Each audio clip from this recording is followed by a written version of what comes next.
Okey. Okey, sekejap. Boleh. Allah. Thank you so Okey. Ada berapa orang?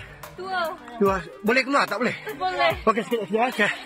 A light training aircraft crashed in the Felda Besut Dua Tambahan plantation area in Sungai today. Perak Police Chief Yusri Hassan Basri identified the two survivors as 26-year-old Sharul Imran Suraya and 20-year-old Ho Jia Lee, Bernama reported. He said both individuals suffered minor injuries in the crash and were sent to the Slim River Hospital for treatment.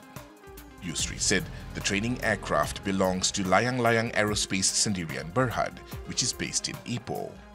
He also said the aircraft left Ipoh and headed for Tanjung Karang as part of the flight training, but it crashed near Sungai at 9:30 a.m. Okey, sekejap. Boleh.